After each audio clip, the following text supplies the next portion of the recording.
Welcome to the Gridiron Podcast, episode 2. Now, ladies and gentlemen, today we're going to have 2 segments again. But in the second segment, we're going to have a break. We'll have some special breaking news for you guys, the first people ever to know this breaking news, so I'm so excited to tell you. First, we have some Appalachian fan page on the, I believe it's SS. And sorry guys if I messed that up. Then we have 2 Texas A&M fans coming on to tell you more about Texas A&M. So enjoy the show. I'll see you guys later, and can't wait for that announcement. You gotta love it. It's gonna be one of the biggest announcements in the Golden Gridiron podcast history. Enjoy. Honored to be on your show. Like I said, me and you've actually been corresponding since I first started this page. I think I started in 2019, halfway through the season, and I was like, yes. And I got to give everybody's senior graphics, but you do an amazing job on the graphics. Thank you. And I'm not going to say it's official, guys, but I am working out a deal, and I'm working out some special stuff if I can get the licensing right for a special graphic poster, maybe for some people. I'm working out the licensing. I have to buy some licensing. I'm not saying it's official. I'm not saying it's even close to being official, but it's in the talks with licensing. I have to pay and blah, blah, blah. But still, just be on the lookout in the next couple of weeks. If anything comes out about it, you guys will know. I have, and I'm not going to tell anyone else this. If I can get my licensing, guys, you may be able to go buy it in Boone now store. So let's see how that goes. If it comes to possibility, it's not official, it's not close. But like I said, if I already have a store lined up, if I get everything straight with Appalachian, I may be selling them there. So you guys are going to maybe see me out there too. So that's just a possibility, but besides that, my graphics, I take so much time, dedication to it. So I can't thank you and everyone else so much for looking at them and appreciating the time I put into them. And you guys, it means so much to me saying all these messages I get about my graphics. It really does mean a lot to me because the time I put into it on my own time. So thank you so much, everyone who has given me compliments, cheered me on, and keeps on wanting my graphics. So thank you so much, guys. Let's see right here. And let me see. Yeah. So also, guys, I don't know if you guys know this. You are on this tweet too. I'm not sure if you saw this tweet. So guys, if you go and follow some Sunbelt fan pages like the Sunbelt, you know what I'm talking about? Oh yeah, now I know what you're talking about. I'm gonna put a picture on the screen, guys, when I get this done. So this one Sunbelt page put out the best Twitter pages for all the teams. Like they put out the top 4, and then they had 2 honorable mentions. I'm one of the ones on the top. I'm the number 3rd one on this list, and you're the honorable mention. So you and me both share that compliment, and it's well deserved for both of us because we've both been working so hard on our pages, and I'm so happy to see you were included. But also, it means a lot to me that I'm included on that because you guys do not know how long I've been working on this page to build it up, and it means the world to me to know that I'm actually getting appreciated and I'm actually getting noticed from you guys. So thank you again for everything. Yeah, when that tweet went out, I looked at it. I saw my name on it. I was like, yeah. But then when I saw you, Jacob, there in the top 4, I was like, I love it. And that's why I sent out the tweet. I said, congratulations, out predictions, way to go. I've been doing this page since 2018, guys, and it's been a rough journey sometimes, but in the end, I've been powering through it, and you guys have been so supportive of me, and it means a lot to me. I just want to say thank you to everyone. Thank you for all the recognition I'm getting. I'm already up to 1,712 followers on my page, so keep on following me, guys. I want to get to 2,000 by the end of this year. I may not. But I know this first segment is about thank you, but it's just been such an honor this year to get so much recognition and so much accolades already. I can't wait for the rest of the season.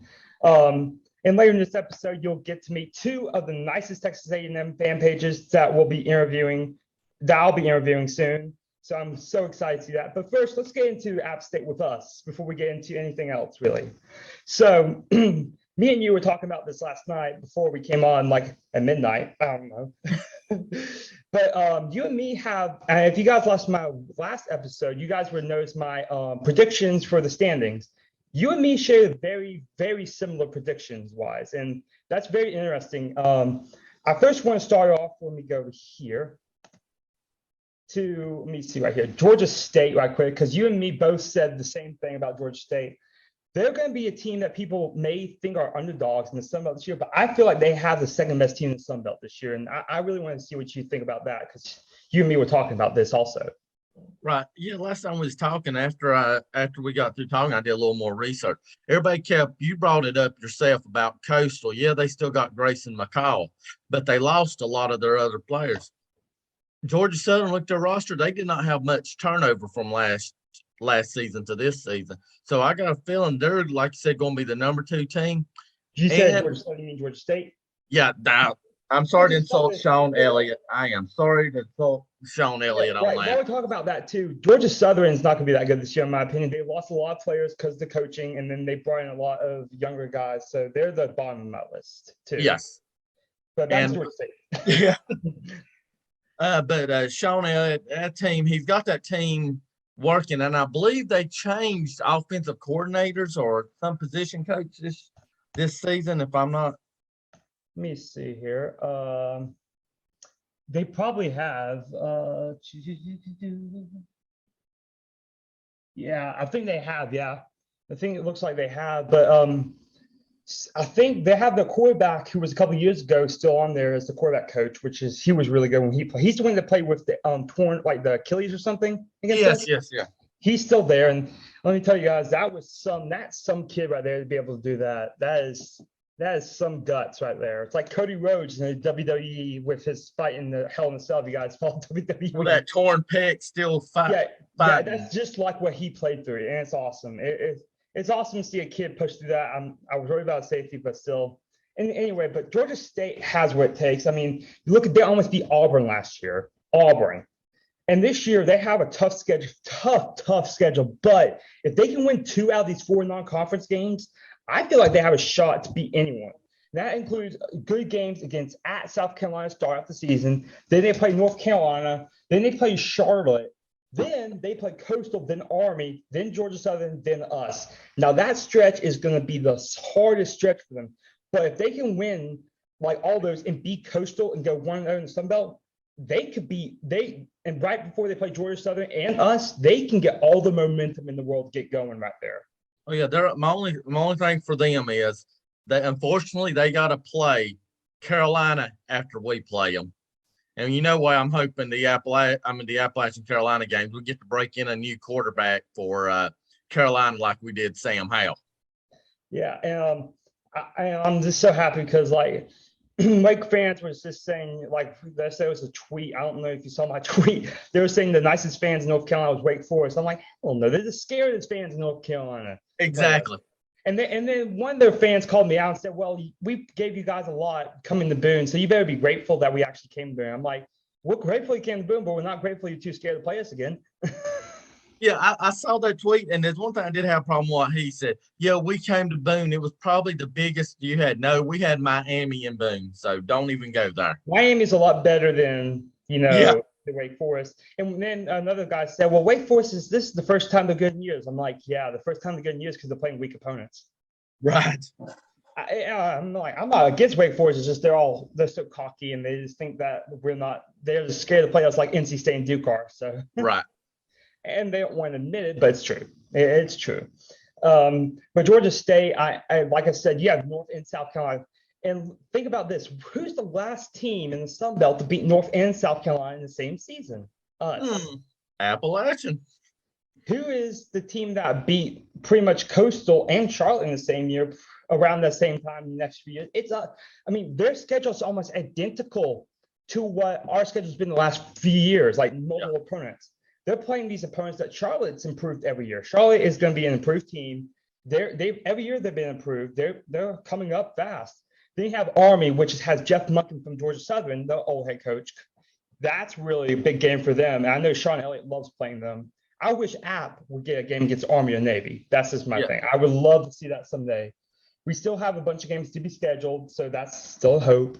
Then they play Coastal, like you said, we both said Coastal's down this year. They have Grayson McCall, great quarterback, probably can get drafted high, but the talent is not there anywhere else, really, I feel like. They just don't have the talent. They lost a lot of talent, and they don't have that much talent coming back. So McCall may save them a couple games, but I feel like they're not going to be the top three teams. My top three teams are going to be Appalachian, Georgia State, and Marshall. Yeah. And then, but that's enough about the East. Let's go to the West, because you and me both have some interesting things about the West, and we both said this too. We feel like this year may be the year that ULL does not make it to the West Championship game. Right. I've been doing some previews for Southern Miss. Oh man, I'm working South on Alabama, Troy. Yeah, you were telling me about that. Yeah. And I just finished Southern Miss last night, but the West has got to prove. Troy moved over from the East to the West, and ULL is basically redoing it since they lost their head coach. Billy Napier, yeah. Which that's funny. We was his pain and thorn in the side when he was at ULL. You know, he's glad to leave. And Furman. Yeah. Oh yeah. Miracle on the Mountain. I remember that just like it was yesterday. Yeah. But to be honest, I know a lot of fans are gonna be why I'm saying this. I'm glad he got one championship before he left. He's a great guy, great coach. And I hate it was against us, but still at the same time, I would rather have him than some other coaches win it. Oh yeah. And he's the only coach besides Sean Elliott that I would be okay. I don't like us losing, I'll be honest. Yeah. Those are the two only coaches I would not feel bad for us having a loss against. Yeah. Napier is very respectful, not like Crybaby Hud. Right. Napier is very respectful. His team's very respectful. And there may be a little chippiness here and there, but still, overall, they're one of the more sportsmanship teams in the Sun Belt. Yeah. When he was there, and so was Sean Elliott, and Sean Elliott's probably the number one right now. But I'm just so happy to see that. But you and me were talking about Troy, and I was telling my point of view is that Troy is coming from the East, a talented East. They may have what it takes to beat the West because they're coming from a talented East and used to playing tougher opponents. But then we also have Southern Miss. And then also you have USA, South Alabama, which did really well last year. And I feel like they have a chance to beat ULL and win the West this year. So there's three teams right there that could easily be competing for that bid to upset ULL in their reign. Right. And but my list is going to be pretty much it'll be Troy, South Alabama, and then we have Southern Miss. That's my top three of the contenders to beat them. But then you and me were both talking about this too, and I talked about this last week, and I feel like it needs to be reiterated. The upset team surprise team of the year, ULM. They have had so many, and they have Bobby Bowden. I mean, you pointed this out to him. Barry Bowden, that's all. Okay. But no, you and me talking about last year, he had the death and everything else. This year he can be really focused on it. His coaches can be focused. And they could really upset some teams. They played tough last year, and I was really impressed with them. Really, really impressed. Even though the record doesn't show it. Let me go over here. I have it up on my screen. I have a new setup, so let's see this. Here we go. Last year they were 4-8, but they could easily been, I think, win seven games if they could finish out some of those losses that they lost very closely. Yeah, they had some close losses in conference last year. Like Texas State, they lost 27-19. They lost by a field goal to Arkansas State. We beat them pretty badly. They played tough with LSU, which was also surprising. And then they played tough with Louisiana Lafayette. They just lost 21-16. That right there's three wins they could have flipped the script on. Yeah, and then the 4 wins are actually phenomenally good teams they beat. They beat Jackson State, and I like Deion Sanders with Jackson State. I really like that program right now with him in charge. Then they beat Troy. Then they beat Liberty. Now that's a huge win right there against Liberty. And then they beat South Alabama, which was hoping to upset ULL, but because of the loss to ULM, that kind of derailed their train right there. What surprised me about them is how close they hung with LSU last year. And that was at the end of the season. If you look at the beginning of the season, there was kind of like a huge difference. But if you look towards the end of the season, guys, you'll see the last 4 games were like 7 points or less almost, maybe 10 points or less loss. And that comes to like a 27-14 loss at LSU, a 21-16 loss at ULL. And then they beat Arkansas. They lost to Arkansas State by a field goal. Then they almost beat Texas State. I mean, looking at that right there, godly bum. You have a team that's good, that's improved last year, and imagine what they can do if in the offseason when they add more talent, how they're going to come out this year. That's the big thing I'm really, because they play at Texas, at Alabama, at Army, and then they go on. Then they play a lot of good teams. They play Louisiana, second game of the season. That's a huge one. Right. At Arkansas State, Coastal homecoming at South Alabama. Then they have Texas State, at Georgia State, at Troy, and at Southern, and then at home against Southern Miss. Now, let me just say, at Army, huge game. At Alabama, huge game. At Texas, huge game. And Louisiana, right after Alabama. If they can win one of those big games, or even 2 of them, this hypothetically, they have a team. They have a shot. Right. And how funny it would be for the worst team in the Sun Belt a couple of years ago to win the West as the upset team of the year. That would be something else. Oh yeah, I would love it. ULM. How I really found out about them, to be honest, was I know this cliche, Duck Dynasty, Willie Robinson. That's where he went. ULM. Yeah. So I remember there was one episode where he had to go back there and he was teaching his wife something about football, and he talked about his career playing football there. And I was like, wow. So then I started doing research on him. I was like, wow, this is actually a pretty good team. Just they've went through stretches where they haven't had much success. Okay, yeah. Besides that, Appalachian's turning a lot of talent. We have some new quarterbacks coming in. We have some receiver transfers, blah, blah, blah. I mean, for us, I feel comfortable about us. And I know I'm talking a lot about other teams this year. So far, that's because we're in like kind of a lull stage right now for App State. And that's a lull for everyone in the country because there's kind of like that lull right before fall ball and the practice to start. Yeah. So right before we get into App State, probably next week or week after, we'll get more into App State, guys. But this week, I also want to talk about former head coach of the Mountaineers doing wonders as a head coach of another team, recruiting teams, Louisville and Scott Satterfield. Let me tell you, if you guys have not seen his recruiting style and like all of his recruits coming in, and he's taken from like one of the bottom teams in recruiting and put them in the top 15 in the country. And there's rumors that those 2 5-star decommits from other schools going to visit Louisville soon. Ooh. There's rumors. How would you? I mean, he has to win this year to keep his job, but his recruiting, if he can keep his job for next year, hell of a team he's going to have next year. Oh, yeah. He is going to be stacked. He is going to be loaded.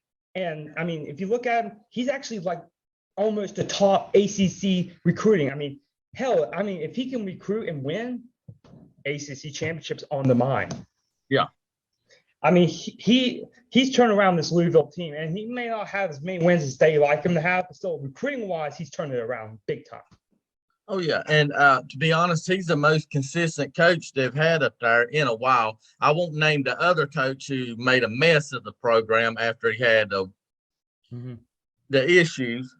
But, I'm really happy to see Sat doing good. The fan base past couple of years, unfortunately, crucified him in the media. But give him time. I got a feeling if he'll keep his job after this season, this year's going to be a good team. He's going to reap the rewards of all them recruits coming in this year.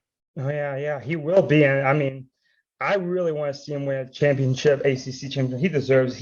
I've read some of the recruits like reviews of the place. He said they usually say they roll the red carpet out. They give them all the attention in the world. They help them, and most recruits saying this is probably one of the. That's how they say. This is probably one of the best recruiting trips I've ever been on. That's what I've heard and seen from multiple recruits because of how much they prioritize them and what their needs are and what they would like to do. And that's something that most teams don't usually do anymore. So it's good to see that kind of being popped up in Scott Satterfield. I wonder where Scott got that from. Jerry, wait, who? Jerry Yeah, Moore? exactly. Well, No, that's why but, Alps yeah, continued able to get the power recruits is because we the have them environment there. up there. And Sat has taken on Louisville. Sean Elliott's taken on to Georgia State. Yeah, Well, I'm just saying, like, it all started by one man, Jerry Moore. His birthday was just the other day, and Yep. let me just say, Jerry Moore deserved that statue in the plaza. I was so happy to see his face when they revealed it. His eyes just lit up, and I loved it so much. I mean, this guy, Jerry Moore, pretty much is the reason why App State where it is today. No matter that cannot be testified, and that is a fact.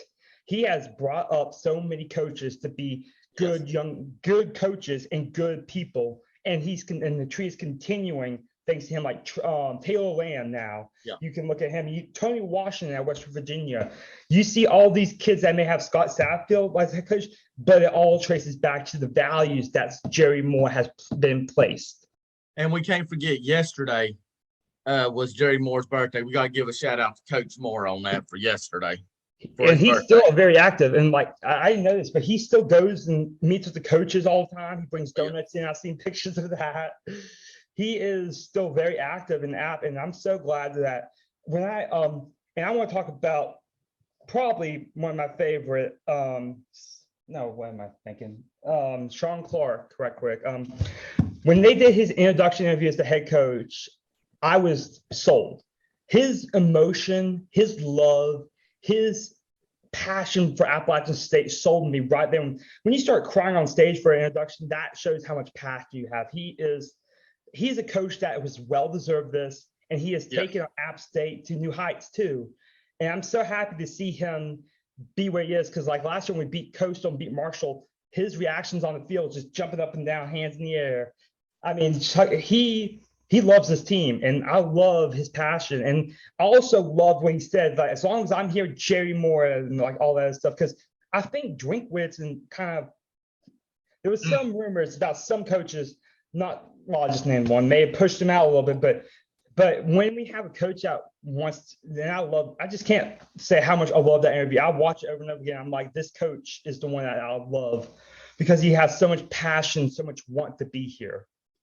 Yeah, well, you brought up that one named Drinkowitz. I respect the man as a coach. I respect his values as a person. Oh, yeah.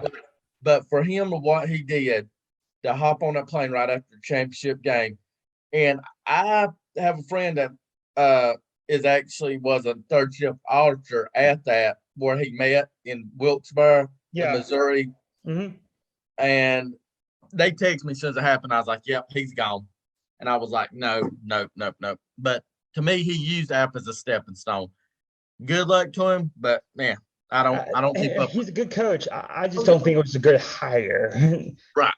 I mean, no offense to Doug Gillen. I love Doug Gillen to death. It was just maybe not the right choice at the time.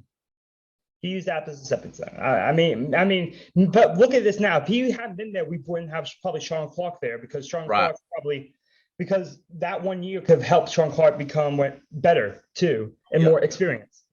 So in a way, I didn't like you left it, but in a way, I'm glad he left because we got Coach Clark. We got the man that we need and we love. And the players wanted. Doug Gillen listened to the players. That's what I love. Doug is a great guy. The fans wanted it. Fans have been like even before it was announced, they were like, I saw thousands of tweets for Sean Clark. Yeah. Because he deserves it. He's been for App so long. He has the talent and he has the mindset, and I love it. And I love him. And he's one of the nicest guys over there. I met him once, and we were in the athletic building, look at all the championship trophies. Comes out of the elevator, listening to country music. Sean Clark. He took us into like the trophy room, and he held up the New Orleans Bowl trophy, and we got to hold it beside him. We got pictures with him. And let me tell you, he talked to us 15 minutes. This was right before a Georgia Southern basketball game. And so we talked for 15 minutes, and he was just the nicest guy you ever meet. And he let us help him hold the trophy, got pictures with him in the athletic rooms. I mean, that's the coach that you want. It's the coach that interacts with the fans as much as he does. And also like Kearns.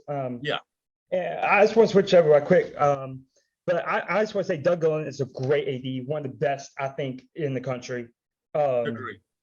He's he's brought in Kearns, who's done a phenomenal job. And also, we're playing Louisville this year in basketball, which I'm happy about. And we're also playing Wake later in the season.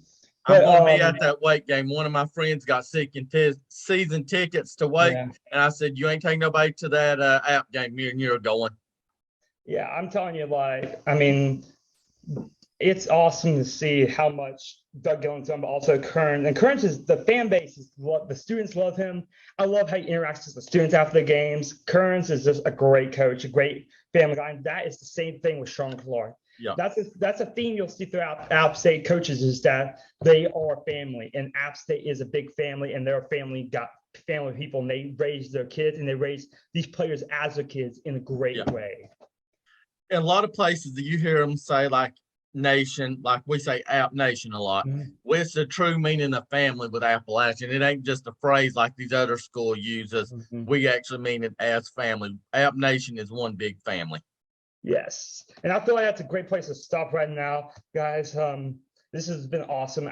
We may be talking later in the season too, once we get football going. And so we'll see how that goes. But guys, thank you, SSN, Appalachian State, whatever you want to call it. Sorry. Yes, But, okay. go follow him. His logo will be on the page too. But guys, thank you so much. Go App State. And we'll go into the next segment. We'll meet some Texas State fans. Thank you, guys. Yeah, Have a good one, y'all. Thank you.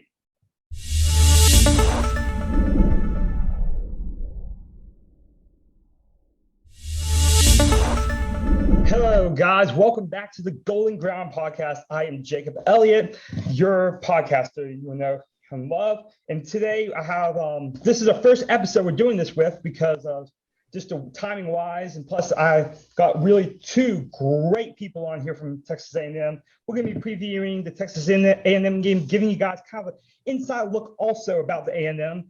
And here today I have Jennifer Streeter. She has a Twitter page, and also from the fifth quarter Texas A&M, Kendall Heath. How you guys doing today? We're doing great, man. How are you? Doing great. Thank you for joining, guys. It means a lot to me. Yeah, absolutely, Jacob. Thank you so much for having us on. We are so excited to be here. So I just want to let our fans know a little bit more about you. So you can introduce yourselves and say what you guys want to say to our fans, and just we'll go from there, guys. Yeah, so I'll kick us off. So my name is Jennifer Streeter, and I am a former sports editor of The Battalion, which was Texas A&M student newspaper. I was also a guest on the SEC Network's Paul Feinbaum show, and am also a former all-encompassing intern for TexAgs. Next fall, I will be attending Columbia University in New York City to earn my Master's of Science in Journalism while also working for the Athletic Communications Department. Really excited about those things. You can give me a follow on Twitter at JennyStreeter3 to keep up with me. And I'm really excited to introduce you guys to my friend Kendall, who runs the fifth quarter Texas A&M Twitter page. Funny story about how we met. At Texas A&M, there's this thing called Fish Camp, which is like your freshman orientation before you become a student. And Kendall and I were in the same little like discussion group, and we've just stayed close ever since, and have just since become best friends. But I'll pass it over to Kendall so he can tell you a little bit more about himself. Yeah, guys. So my resume is not nearly as impressive as Jenny's. I will say that. I'm class of 22, Texas A&M Aggie. Jenny and I have been friends for about 5 years now. I do run the Aggies FQ account, the fifth quarter account for Texas A&M. And I stumbled across that opportunity back in about February when I made a sports account of my own and just started tweeting out good content. And this bigger page reached out to me and asked if I wanted to run the A&M account. So here we are in July, and I'm now on this podcast. And I'm a similar start to you. I started this page in 2018. I was asked by other companies to kind of come on, but I stuck with my gut on this page, and now it's where it is. So it's good to see that we're having young people starting to do this because it's so fun to do, and it's so cool to get interaction with different kind of teams. So thank you so much, both of you guys, for being here again. And I just want to get started by telling us a little bit about the game preview for you guys and what you guys see in that from a Texas A&M standpoint. Yeah, absolutely. So Texas A&M's game against y'all at y'all with Appalachian State will actually be the second game of the season for the Aggies. So Texas A&M season opener will take place on Saturday, September 3rd at Kyle Field against the Sam Houston Bearcats with an 11 a.m. kickoff. Obviously, this will be followed by the contest against y'all, also at Kyle Field on Saturday, September 10th at 2:30 p.m. with the matchup set to be televised on ESPN2. And an interesting little tidbit, which I'm sure the three of us are all very familiar with here, that the Aggies and the Mountaineers have actually never faced off before on the football field. So this will be their first matchup in history. So very exciting stuff there. Yes, and I know my fans are going to yell at me for saying this, but it's not Appalachian, it's Appalachian. Our fans get really, really offensive when you say it wrong. So, guys, forgive her. It's her first time. Do not get your pitchforks yet. It's fine. We also go by App State also, but a little bit about us. We have excelled from the jump from FCS to FBS. We have been the best team to ever do it. We have played teams close like Tennessee, Penn State, Wake Forest, and a couple years ago we beat North and South Carolina the same season. I mean, we are used to the big time opponents, but this is in my opinion one of the bigger opponents we've played. It's almost up there with Penn State. It's really cool to get this matchup up. Like I said, we play a team in Texas called Texas State in San Marco, Texas. But it is so cool to have another Texas team to play, especially in a loud environment, whatever you guys want to call it. You guys' stadium is, which we'll talk about later, is so phenomenal with fans packed into it. From what I've seen and heard from multiple people, so it's awesome to see that. But it's also really cool to have a first time matchup against a great SEC opponent and great coach like you guys have. So I know you guys. Last year we kind of ended the season rough. We lost our championship game, then our first ever bowl game. We're 6-1 bowl games now. We won our first 6 in a row, not missing a year. But explain a little bit about last season to our fans about how they did with Texas A&M. Yeah, absolutely. And funny that you mentioned Texas State. My best friend actually attends Texas State, so I've had the privilege of driving up to San Marcos and seeing a few games in Bobcat Stadium myself. So gig 'em Aggies, but also go Bobcats. Building on records wise, Texas A&M in 2021 went 8-4 overall and was 4-4 in conference. And since this is an away matchup for y'all with App State, we were 6-1 at home last year. And then obviously with y'all with App State, y'all went 10-4 overall in 2021, 7-1 in conference, and 3-3 away games. Yes, we did. And to our fans, we travel well. Our fans do travel really well. We have one of the better fan bases that travel in the country, if you ask us. We pack out everywhere. We have one of the best fan bases, and we have some of our students, how students sometimes gets a little rowdy, but our fan base is really respectable. And I know most of our fans are really excited for the ones who can travel down to Texas A&M to see us. Again, really excited to be down there and see you guys. Penn State fans, awesome. But it's just so fun to play big schools like this because we know we can compete with them and give them the fight. Even if we lose, we love to see the fight in our fans. Fans always want to win, but still, going down and playing a historic place like that is still always really cool no matter what happens in the outcome. And let me get right here. Sorry, my thing turned off, guys. So for us, you guys are a big game. I know you guys play Alabama every year. I know that was on your thing. So tell us a little bit about the Alabama game, if you want to say like you put on here. Yeah, absolutely. So I guess the big elephant in the room, if you will, is A&M's recent history with the University of Alabama. On Saturday, October 9th, 2021, A&M upset the then number 1 team in the country 41-38 on the last play of the game with a 28-yard field goal from then senior place kicker Seth Small. Following this, the 12th man and my friend Kendall, as I'm sure he will attest to, stormed the field following the game. And Alabama head coach Nick Saban actually walked off the field with a bruise the size of a golf ball on his arm just from all of the commotion with that. And then to add even more fuel to the fire, in the offseason at a conference in front of some of Alabama's most important boosters, Nick Saban said, and I quote, "We were second in recruiting last year. A&M was first," Saban said. A&M bought every player on their team, made a deal for name, image, and likeness.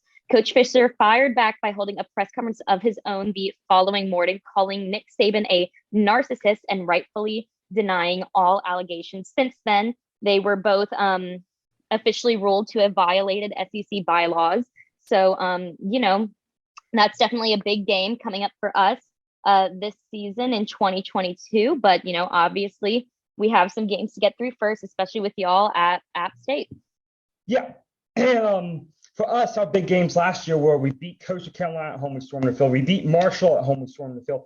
Some of it's more regional, and our fans know that. So it's really cool to see that. We don't really play too many teams, Texas and past. So it's really cool to play new opponents, but also it's really, really fun to play opponents they're in the SEC and that have history of being really good. You guys are projected to be really good this year, and we feed off that. Appalachian's not afraid to go anywhere. If you probably, I don't know if you guys know about the 2007 block kick at Michigan.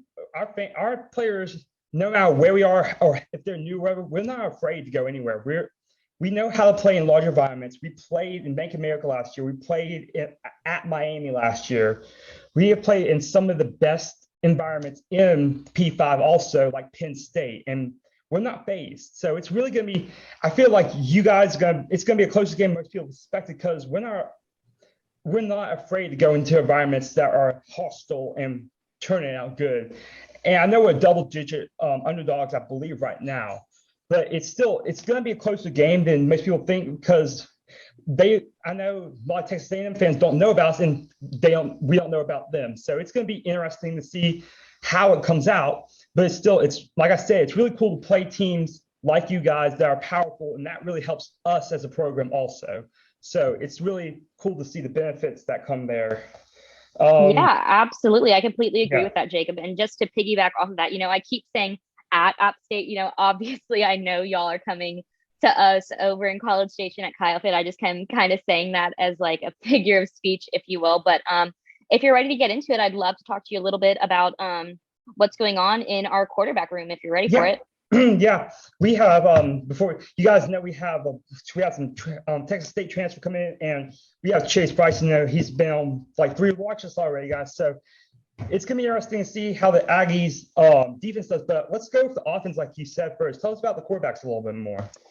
Yeah, absolutely. So last year's starting quarterback was then redshirt sophomore Haynes King, who is a Longview, Texas native, following a tibia fracture sustained during the Saturday, September 11th matchup at the University of Colorado at Boulder. Following this, then sophomore Zach Calzada took over the position, for the remainder of the 2021 season. Calzada has since transferred to Auburn and is now a Tiger. However, he did finish his undergraduate degree at Texas A&M and graduated. He's just now continuing the rest of his eligibility up at Auburn. So the 3 current quarterbacks vying for the starting position are, as previously mentioned, King, LSU transfer Max Johnson, and newbie 5-star recruit Connor Wingman. King in 2021 went through for 22 completions on 35 attempts, 2 touchdowns, and 3 interceptions, and also saw some action in 2020 where he understudied then quarterback Kellen Mond. LSU transfer Max Johnson in 2021 threw 225 completions on 373 attempts with 27 touchdowns and 6 interceptions. And then, obviously 5-star recruit Connor Wingman did not see NCAA action as he is a recruit, but he is coming from Bridgeland High School in Cypress, Texas. And, Kendall can attest to this too, but kind of in the Texas area, if you're from that Katy or Cypress area, you are really heavily looked at with recruits, and that just goes with all sports in general. Just they really know how to produce some athletes up there. So definitely really excited to see him potentially get some play in camp and practices, and maybe even a little bit on the field under the lights. But if you were to ask me, the race is definitely between King and Johnson. I do feel like King will end up winning out just because of the kind of coach Fisher is. He's really big on his quarterbacks knowing the offense inside and out, forwards and backwards. And just, of those 3 candidates, King knows the offense the best simply because he has the most experience under Coach Fisher and with that team. Yeah, and so for us as App State, we also, quarterback-wise, we had a transfer that started last year, and we were amazed. He does a really good passer, but this year we lost a lot of receivers, but we still have him coming back. And one thing from offensive-wise you guys will see against us is that we are a balanced team, but we will run the ball up the gut or up upon every time until you stop us, and we'll do some, because we have one of the best running back doers in the country. And that has been not just said by me, by Phil Steele and other people, the duo. Both of our running backs, I'm almost positive, both had 1,000 yards last year. So we have a running back group that is really talented. And so it's really cool to hear about that. And our quarterback situation is not the same. Still, we have a newer quarterback that knows the system that's going to be coming in too. But we have great recruits also. So it's going to be cool to see who comes after, we believe, Chase Bryce, our transfer, who played at Clemson also. And it's going to be interesting to see that. But, well, I think she lost connection, maybe. Oh, well. Hey, Kendall. I'm not, yeah. Hey, no worries. Yeah, I'm still here. All right. Sorry, I haven't chimed in just yet. I was just letting y'all talk. Y'all are killing it. No, it's fine. I just want to let my feeling yeah. Oh, there she is, I think. Sorry, we had a little connection problem right there. So Sorry, guys. that's not anything. We were just kind of connection. But anyways, like I was saying, so our offense our offense has lost some talent, but we also gained a lot of talent and a lot of transfers. So, sorry. So, but before we get to that, I'm just gonna let you chime in. Tell us a little bit while we haven't. Jennifer over here is trying to get her stuff. So, Kendall, just tell us a little bit about what you heard so far and stuff you would like to add about maybe your experience so far.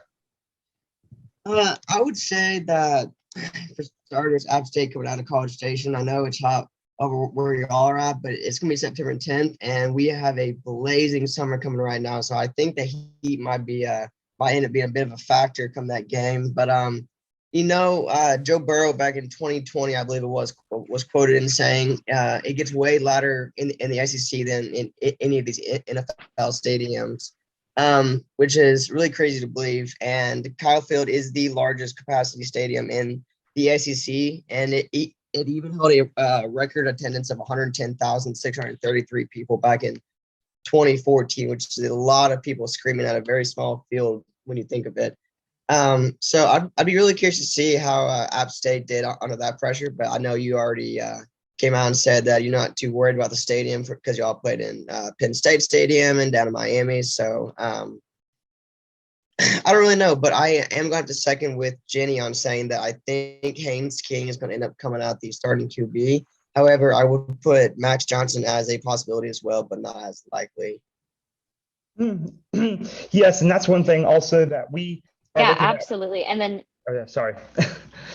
You're cutting in and out. That's why sorry. No, sorry. I just wanted to apologize for all the technical difficulties. Oh, you're fine. You're fine. You're fine. So, like I was saying, though, we the big thing for us right now is the heat because we're used to the mountains. We're used to the cold. We get heat every now and then, but we will not play in Texas in a state that gets super hot. I mean, so that's going to be a big thing. Is that the cramps and the heat? If we can weather that storm, that's going to be a huge advantage for you guys also. And it's just going to be interesting to see how App State handles that also. So let me just clear this out. Yeah, okay. So, okay, guys, we are gonna, I have a little special announcement. We're gonna take a break right here. So we'll be right back in 1 second with this, but I'll have to show you this video for special announcement. So guys, we'll see you right in a minute. Welcome to the big announcement, ladies and gentlemen. I'm gonna get straight into it. The big announcement is the UNC game at 12 o'clock noon, high noon in the high country. We'll be having a live podcast that morning, the pre-show and the pre-game show. And ladies and gentlemen, I cannot wait for this live pre-game show, live on location at Kid Brewer, talking to fans, people, getting interviews, getting the predictions down. You are going to love the live action of the new high noon showdown between the Tar Heels and the Mountaineers. And now, let's get back to your scheduled program, but don't forget the live podcast from Boone. Welcome back, guys. Thank you for watching that announcement. So next, we're going to get back into the things of this Texas State preview of the team and everything else. And so we're going to get right back into it. So we're going to talk about defensive adjustments now for Texas A&M. So you can go a little more in depth and talk to us a little bit about that.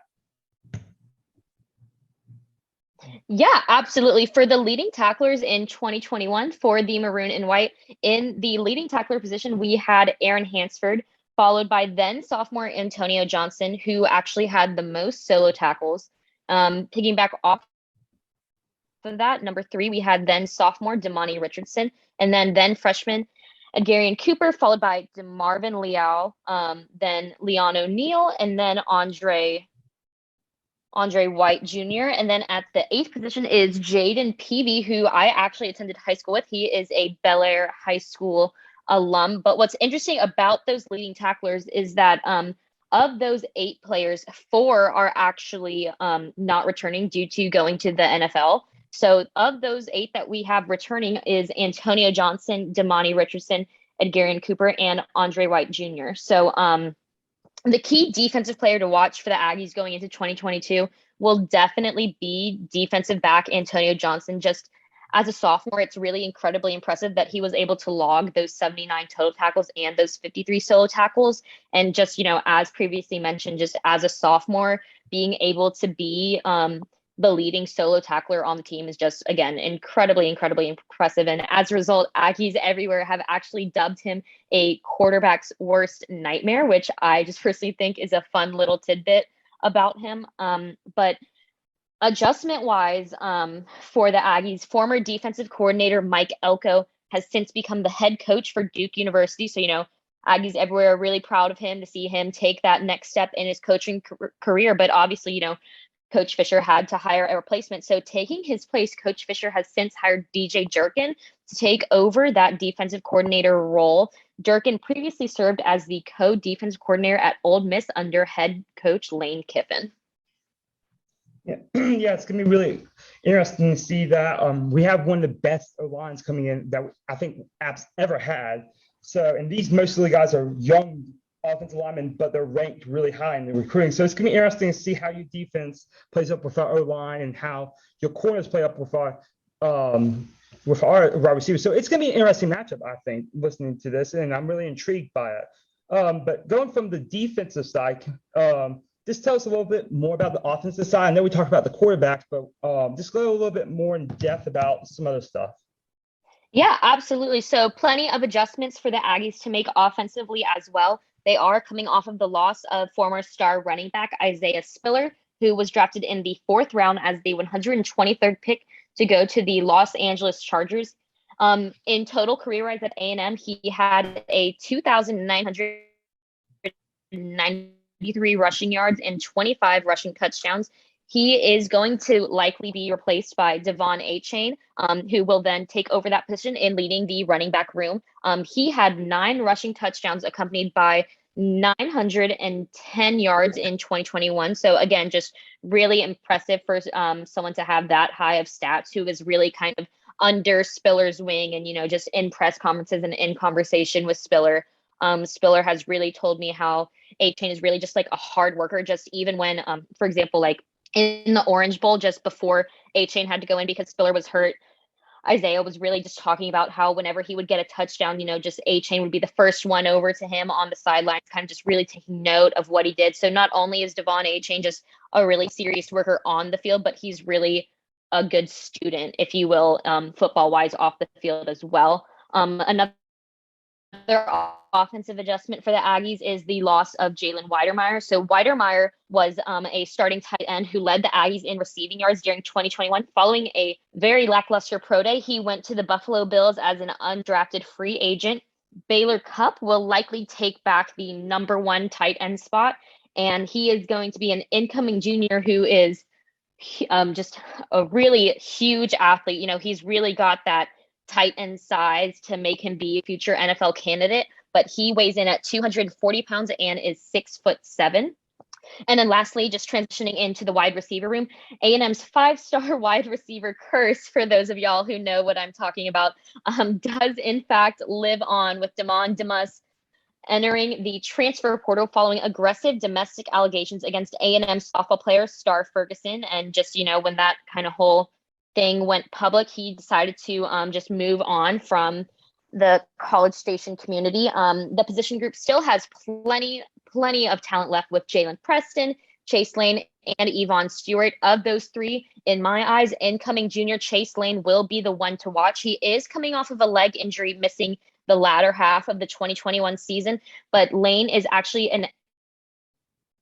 a serious advocate for all Texas A&M sports. Just on his Twitter and all of his social media, he's really plugging all of the other sports, which is really nice and refreshing to see from a football player in the SEC, especially with female sports. He's always talking about whatever soccer game's going on, whatever volleyball game's going on, and etc.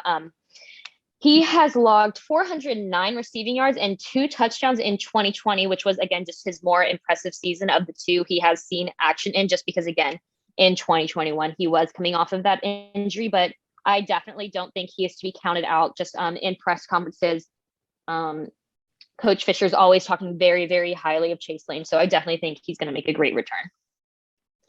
Oh, that's impressive. I'm really, really excited to see the matchup. It's really intriguing right now from all you're telling me. It's going to be a hell of a team you guys are going to have this year. So going off the offensive, defense, and kind of team stuff, I'm going to let Kendall take over right here and tell us a little about the fan base and the atmosphere. We talked about a little bit, but go a little more in depth, if you don't mind, Kendall.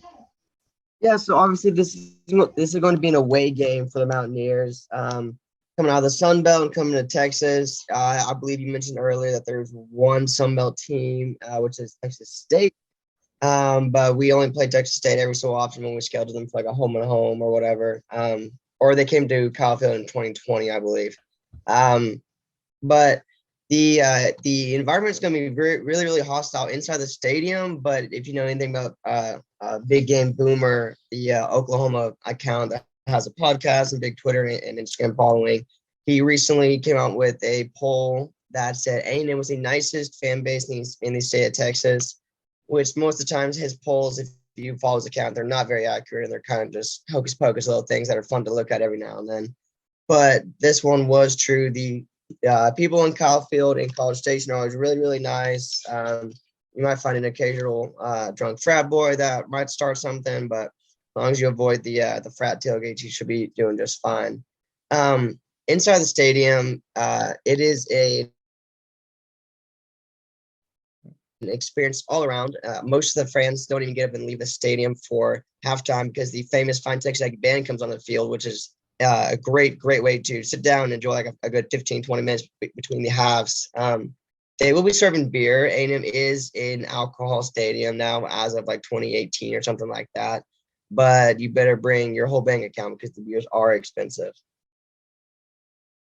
Yeah, so like I know you guys say you have loud stadium, it is loud, but we average about 30,000 game, but we are expecting around 39,000 to 40,000 for our first game this season against North Carolina. So it's going to be fun to see how the crowd, how we can take in the crowd. But like I said before, we play in these environments. Our coaches have coached in these environments, at Clemson, at Penn State, at Tennessee. So we may not be like you said, we may have not been to like the loudest and biggest, but we've been to similar stadiums. So we are used to that and we're not intimidated by big stadiums anymore.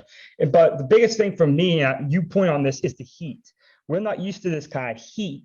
Even though we have played in Texas and Texas State before, we have had some problems with the heat down there. We've never lost to the Bobcats at the so far, I believe. Yeah, I'm pretty sure we haven't in our history, but still, it's going to be the heat. It's going to be this problem, and it's at 3:30 game, so the sun's going to be high. At least it's not high noon. But still, it's going to be really, really hot in the field. It's going to be interesting to see how we can take that heat and how bad it's going to affect us. Oh yeah, it's gonna be one of those cleat burner games. Those games where it's so hot the turf starts melting to your shoes. Oh yeah, it's gonna be interesting. I'm really excited. That's just the biggest thing for me as an app fan that I'm looking at right now is the heat and how that will affect us, because that could be the deal breaker, or that could be nothing. But for me, that's the biggest thing I'm worried about right now. You guys have a great team. You guys are projected to be really good this year, and you guys have a great coach. And a lot of respect to him, and a lot of respect to you guys as fans too. So it's going to be really fun to see how all this plays out and how the game goes. Yeah, it should be a great time. I'm not too worried about it, to be honest. I'm gonna be there. I'm gonna be wearing maroon, just like Jenny is. I'm sure if she can make it down from Columbia. Um, I'm excited to see and meet some Appalachian State fans and see what y'all are all about in person. Yeah, we travel well, like I said. So it's gonna be, I'm not sure how many fans we'll have there, but we will turn out well. We do have one of the best fan bases, traveling fan bases in the G5, maybe in the top 25 in the country. And no offense, no, I'm not offense, no joke. It is, we have some of the best fans. We travel well, we go everywhere. We've been to all kinds of places, and we have fans showing up in droves just to watch us play. So it's gonna be very cool to see that. But that's pretty much all I have right now for you guys. Anything you guys want to say to wrap this thing up? Just thanks again, Jacob, so much for having us on. And to y'all App State fans out there, I'm really excited I got to kind of show y'all a little bit about who I am and, where I'm going, and just really grateful to Jacob and really excited for this matchup with y'all. And as always, thanks and gig 'em. Anything else for you, Kendall? Well, I think James just about covered it. I am always glad to meet new people and be on new podcasts. And like Jay said, I just hope I gave y'all a little taste of Aggieland. Thank you guys so much. And thank you, Mountaineer fans, for listening to this podcast this week. I am so psyched about this. This has been one of the best interviews I've personally done with anyone. So I'm really excited about this. Oh, What'd you say, Jennifer? I just said, oh, that's really cute. Really glad we could do that for you. Yeah. I mean, Awesome. we have rivals I have to be friends with. Our worst rivals we're friends with because we're podcasters, they don't like it. But still, you guys are some of the best people I've met so far. So thank you so much for coming on. I thank my fans for listening to this episode. And thank you so much, everyone, for all the support you give me and continue to give me. And guys, how I end this. Thank you for rolling with the Golden. See you next time on the Golden Gridiron Podcast.